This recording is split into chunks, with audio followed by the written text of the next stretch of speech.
Bonjour. Aujourd'hui, pour la première fois, je vais me lancer dans la description d'une série. Si je le fais, c'est parce que cette série m'a vraiment touché, intéressé, passionné.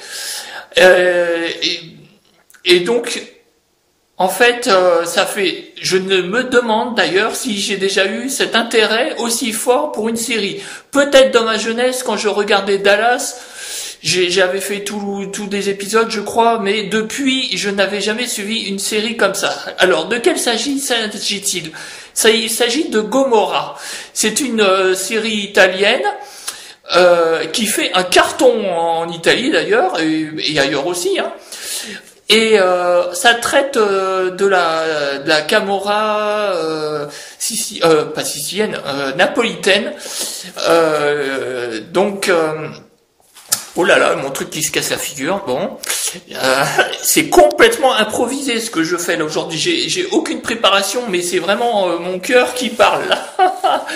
Donc, en fait, j'ai emprunté à la bibliothèque un coffret, la saison 1, puis la 2, 3, 4, je crois que ça s'arrête à 4, il y en a une 5e ou une 6e, je sais plus jusqu'à combien, qui va sortir l'année prochaine, je sais pas quand, sur Canal+, je crois, sans faire de la pub.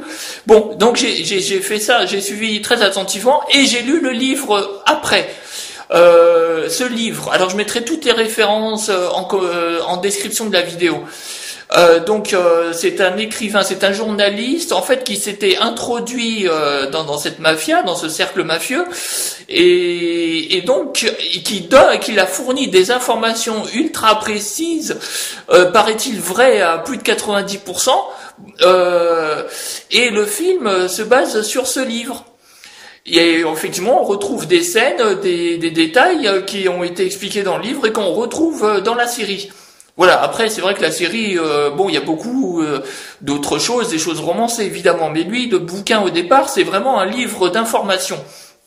Voilà, alors pourquoi j'ai été si intéressé par cette série? D'ailleurs, d'abord, on a l'impression que c'est un documentaire fiction d'abord, c'est ultra réaliste. C'est vraiment des images vraiment prises un peu sur le vif. Il y a des belles images aussi bien sûr, et ça va très vite aussi, et c'est très poignant.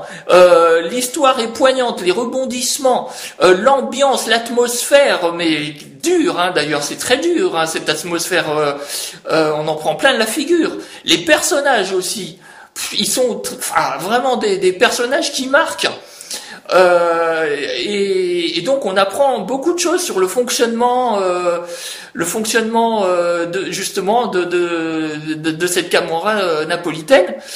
D'ailleurs, j'ai oublié de préciser, la personne qui a écrit le livre a été obligée de s'enfuir. En fait, elle est quelque part sous un autre nom, protégée par la police, par la justice, car elle craint pour sa vie, ce qui est normal, parce que tout ce qui est dit, ça explique les rouages, ça explique comment tout ça est financé, les activités, les habitudes, après toutes les traditions, etc.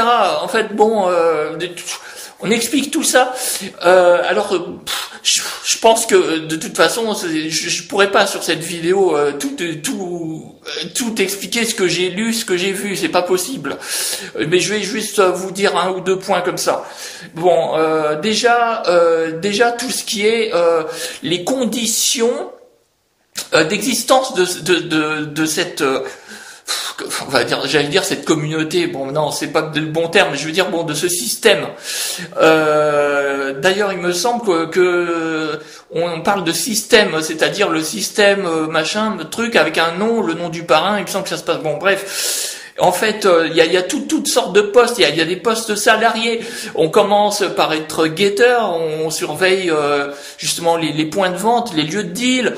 Après, on passe en tant que dealer. Ensuite, on devient responsable de son point de deal. Et puis après, plus tard, peut-être parrain. Enfin bon, et tout ça avec des règlements de compte, avec un espèce de code d'honneur. Je dis bien espèce de code d'honneur. Je dis pas que je l'approuve, hein, parce que effectivement, par exemple, les personnes qui qui sont dedans, qui vont faire de la dénonciation, ont de fortes chances de se retrouver assassinés d'une façon d'une façon un peu ritualisée même d'ailleurs, hein, du genre dans une voiture complètement découpée, en morceaux et la voiture qui brûle, enfin ce genre de choses. Vous voyez, bon, c'est pas simplement une balle qu'on met dans la tête de quelqu'un. Ça, c'est la meilleure façon de mourir, si vous voulez. Ça, c'est pour les gens qui le méritent en quelque sorte. Voilà. Bon, bref. Donc il y a effectivement toute une histoire de code, d'ailleurs de moins en moins respectée d'après ce que j'ai compris, parce qu'il peut y avoir des rivalités de clans qui... Normalement, chaque clan a son territoire, a son business, etc. Il faut pas empiéter dessus. Normalement, tout ça, c'est bien établi. Mais on voit bien qu'à travers l'histoire qu'il y a beaucoup de débordements, qu'il y a beaucoup de trahisons, qu'il y a des règlements de compte. Il y a des gens, voilà, qui ont beaucoup d'ambition et qui éliminent ce qu'il y a autour d'eux, qui les gêne. Voilà, ce genre de choses. Voilà. Bon, le deuxième point que je voulais dire aussi, c'est par rapport aux femmes qui sont là. Alors les femmes, alors moi j'ai bien aimé ce côté-là qui a été traité.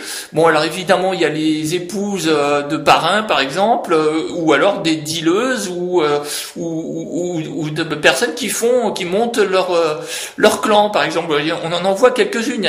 Il y a des super images, des super personnages féminins dessus. Hein. Moi celle qui m'a le plus marqué c'est Donna Immacolata là, qu'on voit dans la première saison uniquement, je crois, peut-être dans la deuxième, je me souviens plus.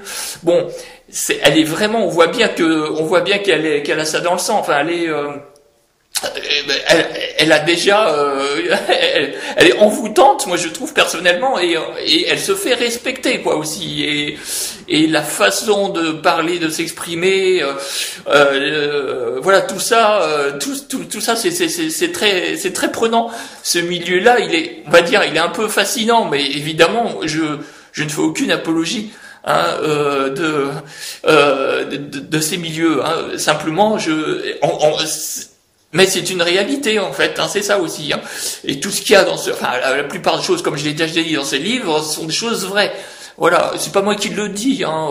Je veux dire, le livre a été accueilli comme ça aussi. Hein. Je veux dire, c'est pour ça que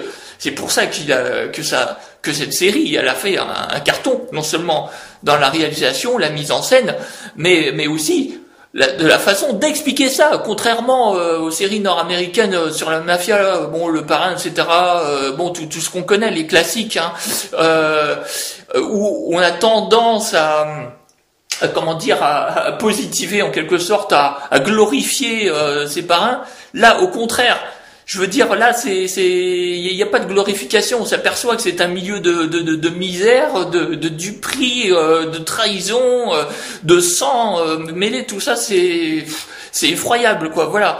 Ça ne donne pas une vision idéalisée, quoi. Voilà. Bon, je crois que je vais arrêter là. Je pourrais continuer à en parler, mais je vais arrêter là. C'est mieux. Je vous invite, franchement. Bon, il y a des extraits sur YouTube, bon, mais de vous procurer, voilà, peut-être la première saison, puis la deuxième, ou je ne pense pas que ça passe sur les chaînes télé. Comme je vous ai dit, peut-être l'année prochaine, il y aura la dernière saison sur Canal+, il me semble, mais je veux pas faire de pub. Enfin voilà, j'en ai fait, hein, c'est trop tard. Enfin voilà, en tout cas, moi dans ma petite bibliothèque là, de ma petite ville là, je l'ai emprunté, ça y était. Donc je pense que c'est dans les médiathèques, on peut trouver ça. Voilà. Bon, voilà, je vous remercie et donnez-moi vos commentaires. Ici, moi, je veux parler de ça. Je veux dire, c'est vraiment une série époustouflante. Allez, gros bisous. À bientôt, merci.